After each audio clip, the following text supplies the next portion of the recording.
প্রিয় দর্শক, আমি আপনাদেরকে একটু দেখাচ্ছি। আসলে মাথা উঁচু করে হাঁটা যাচ্ছে না, কষ্ট হচ্ছে ভিডিও করতে। দেখেন, এই হচ্ছে ইদ্রিস ভাই লাউ বাগানের লাউর সাইজ। এই সাইজ হলে উনি কেটে দেয়। এগুলাই 20 টাকা 30 টাকা বিক্রি হচ্ছে। 30 টাকা হয়? জি, এখন এর আগে 60 70 80 টাকা বেশি। 60-70 টাকা ছিল। ও, তাহলে তো বেশ ভালো দামে বিক্রি হয়েছিল। এই যে এখনো উনি যে বলেছেন যে আরও 9000 পিস আছে, আমি তো দেখছি আরও 20,000 পিস আছে আমার যা ধারণা। হ্যাঁ, যেই মুকুল হয়েছে এখনো যেগুলো ফল হচ্ছে, আপনারা আশা করি বুঝতে পারতেছেন। প্রচুর পরিমাণে লাউ। এই যে লাউ কেটে রেখেছে, এগুলো কবে যাবে বাজার? কালকে? এগুলো আজকে দিতাম, ওই মাঠে দিলাম, পার পাইনি, জোনে পার পাইনি, এটা ও, এই জন্য এখানেই রয়ে গেছে না? কালকে দেব।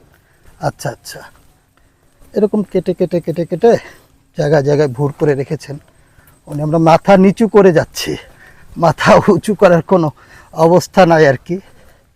ওই যে ওখানেও কেটে রেখেছে। আমি আশা করি বুঝাইতে পারছি যে কি পরিমাণ লাউ হয়েছে। আল্লাহ কতটা ভালো ফলন দিয়েছেন ইদ্রিস ভাইকে এই বছর।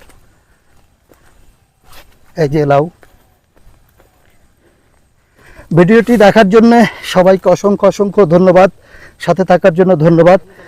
যদি ভিডিওটি ভালো লেগে থাকে দয়া করে আমাকে ফলো করবেন। ভালো থাকবেন, সুস্থ থাকবেন। আসসালামু আলাইকুম।